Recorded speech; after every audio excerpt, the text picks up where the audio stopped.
We are on lesson 51, and our discussion today is going to focus on electrodynamics. And particularly for today's lesson, we're actually just going to talk about generators. In the next lesson, that's when we'll actually talk about motors so that you can actually be able to differentiate between the two. So let us first start by actually defining what is a generator. So as most of us are already familiar, a generator is a device that converts mechanical energy, that is your motion. So mechanical energy, movement or motion in this respect, into electrical energy. So that's how so that's the power conversion that happens when a generator is involved. And you'll see later on in the next lesson when we talk about a motor, where it's actually just the reverse of this. It's just for motors, we have a conversion of electrical energy to mechanical energy. But let's not get ahead of ourselves. And another thing, I just like to apologize for the flashlight, but I'm taking this video at night, so it's important for you to know what the type of energy conversion that actually happens within a motor. But then how does this happen? How does this conversion from mechanical energy to electrical energy happen? It happens through a principle that you were introduced to last year. It's called what is it? Electromagnetic induction. So that's how a generator would essentially convert mechanical energy into a electrical energy. So what does this mean? Into electricity. And electricity, we know, when we're talking about electricity, we're talking about the flow of current, or even voltage, when we have voltage in your circuit or something. Because remember, when we're talking about electricity, so you know what voltage and current is, you know what is electricity right now. So now the principle of electromagnetic induction says to us that electricity, that is current or voltage, can be produced in a conductor when it is moved through a magnetic field. So what do I mean? So I want you to imagine. I'm not good at drawing, but now let us imagine a conductor as a sort of a wire loop. And this conductor here, let's say, is connected to an ammeter. We know what an ammeter is, so this will actually be able to tell us the current in our that is flowing through our conductor, right? Okay, so now and then we then have a sort of a magnet with your north as well as your south pole, or it can be the other way around. It doesn't really matter.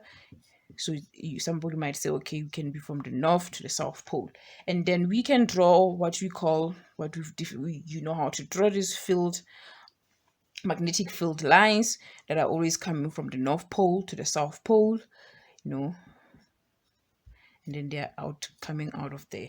Let me draw another one here. So according no, this is wrong. So according to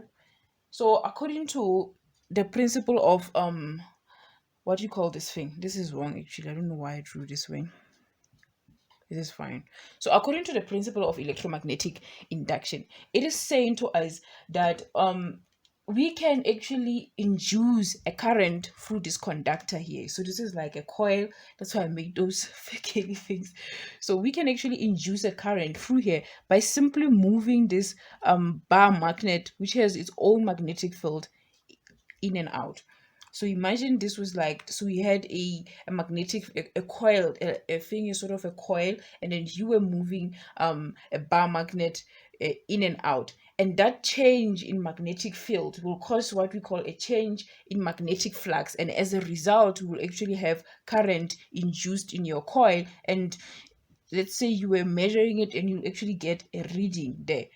Notice that we don't actually have a battery here at all. So the coil is not attached to a power supply, but somehow that movement of moving or changing the magnetic field, changing the magnetic flux, is actually causing for current to flow in our conductor. So that's pretty interesting if you think about it, because that's the principle that generators use. So another thing that I would like to say, so in terms of generators, we have a situation that I'm going to draw just now quickly. So you might have two bar magnets.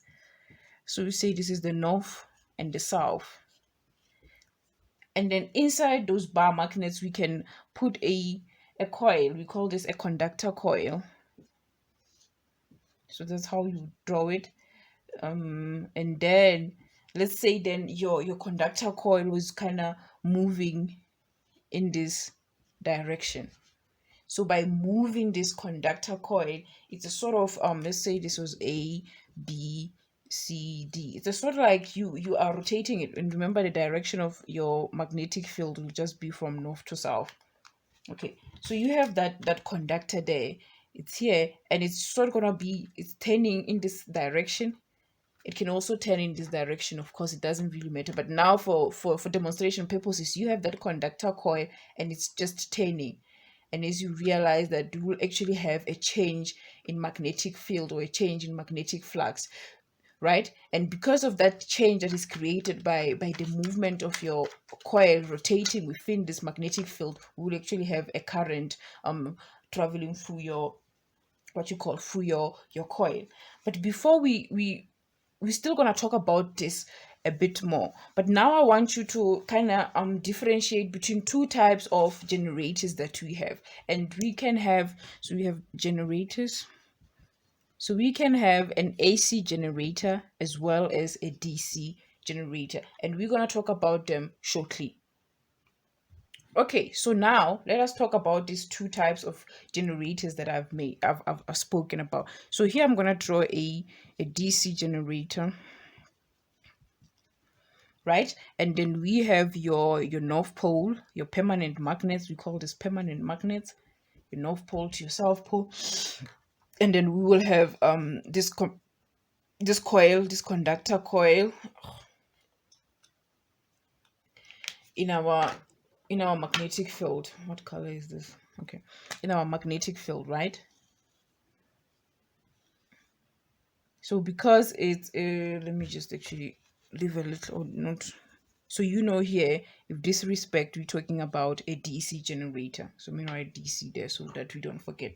And then perhaps you will have a sort of something that you're rotating, that you can rotate so that you can turn this entire thing, right? And then what I'm gonna do, I'm gonna label this part here A, B, C, D, right? And then the main difference between a DC as well as an AC generator will come in terms of something we call those split or slip rings. For a DC generator, we have what we call these split rings. So you see they are split here, and then maybe you have that, and then it's connected to a brush there. So the split rings are connected to the brushes, and we have wires maybe that are going to the external circuit. Let's say maybe we're connecting a light bulb there. So these are your brushes, and this is your conductor coil. We call it an armature. And these are as you know, your bar magnets, your north and your south pole. And let's say this is just something where you can sort of rotate this entire thing. All right. So now what's the difference? Let me now draw an AC generator, and so that you can actually see the difference. So for an AC generator, we'll still have a similar thing, your north, your south pole. You have your conducting coil in there, whatever, somewhere where we can rotate that thing, right? And then where it is, and then here we have what we call slip. Here for this one we have split rings, so it's almost like this was a single ring and then they split it into half, and one side is this side and the other part is on that side. I know this is a terrible drawing, but I'm sure you can find a drawing in your book. So we have split rings for DC, right?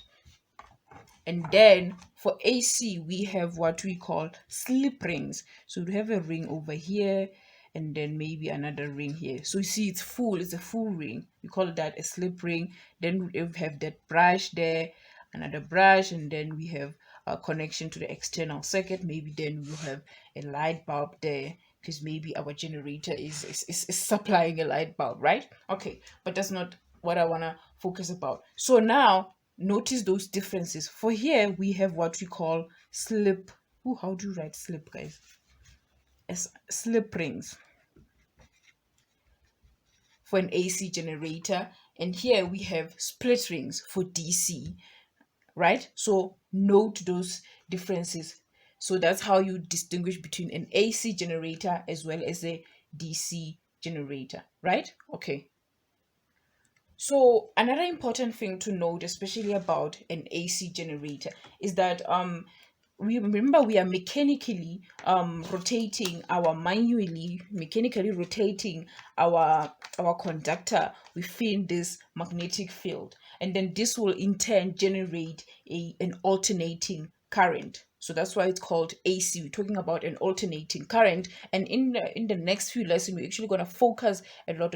What is it when we mean, what is it that you mean when we talk about an AC current? So the direction, this means that the direction of the current changes with every half turn. So how you would normally draw an AC current diagram, you say, okay, it's something like this. So with every half turn, the direction changes.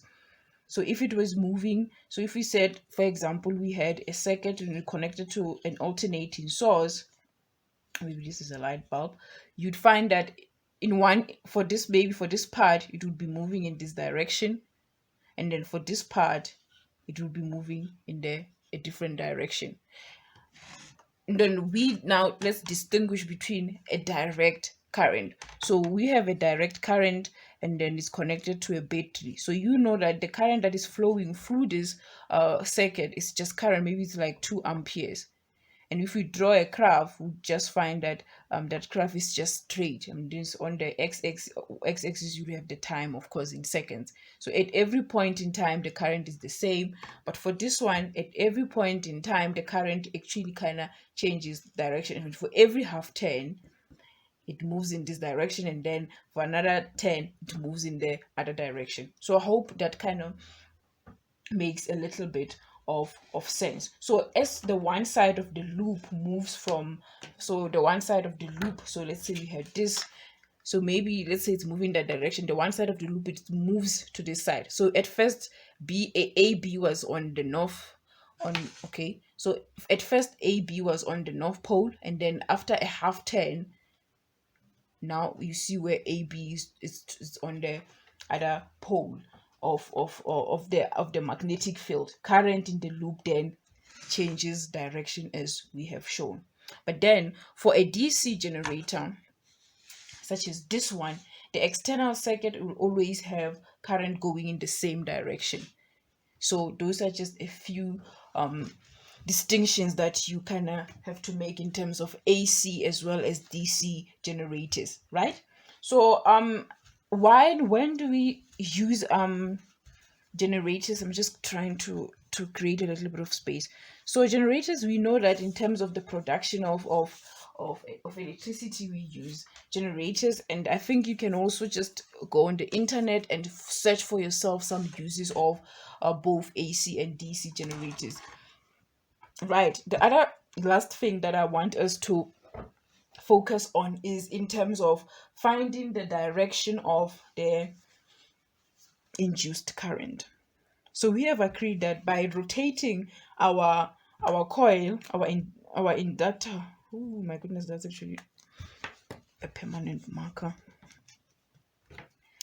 So by just rotating our conductor coil within a magnetic field, we induce the current. But then how do we know the direction with which our current is induced? To do that, we use something called the right hand rule. So you're just gonna have to take your right hand, such as this one, and I want for you to kind of remember it. I want you to use it, and then we have something called FBI. So FBI. So your thumb will point in the direction of the force. So force will be in the direction of, your thumb will be in the direction of the force or movement actually. And then B there means magnetic field. Magnetic field.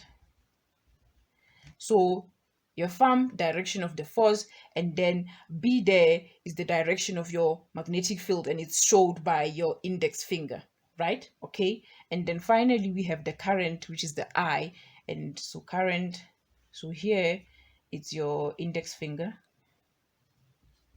and then here for the current, so the thing, so all of them will be laying in sort of in terms of having perpendicular to each other, so there's like a 90-degree angle between all of them.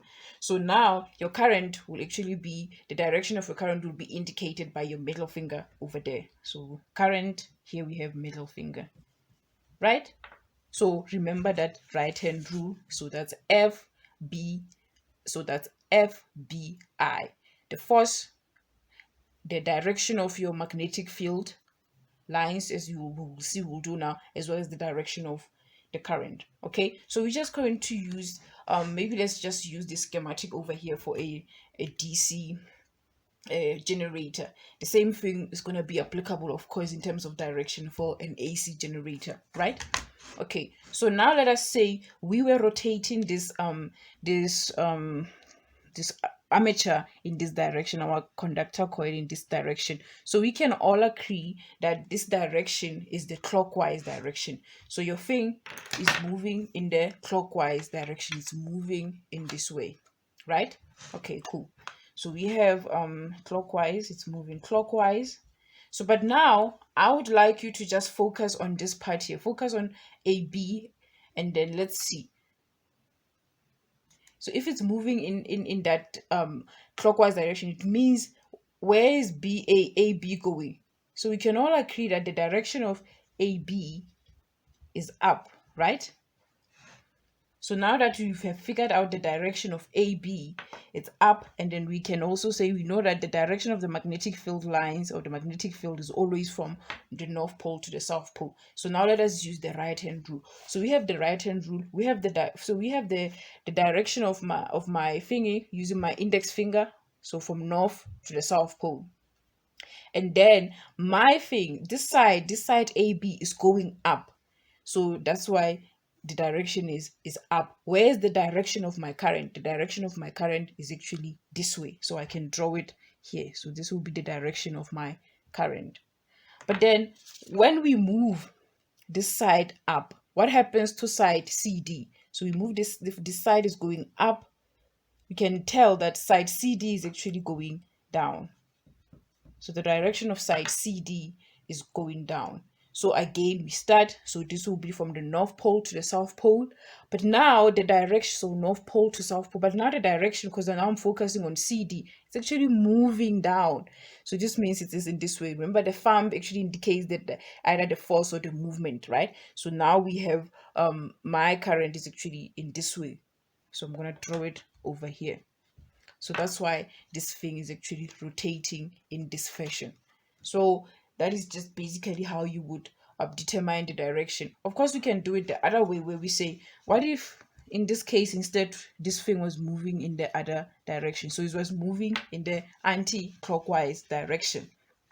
And we do the same dance as before. We say, okay, if it's moving in the anti-clockwise direction, it means this thing is kind of moving this way. So where is AB going? So AB is actually going down.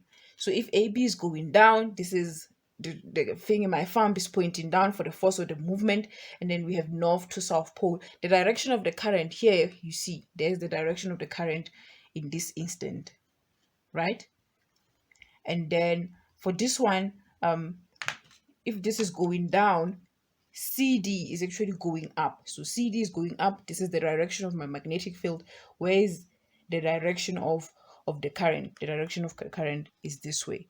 So that's how you would normally try to find the direction of the induced current within a generator, either both AC or DC. And that actually brings us to the end of this lesson. In the next lesson, we're going to be talking about electric motors or motors.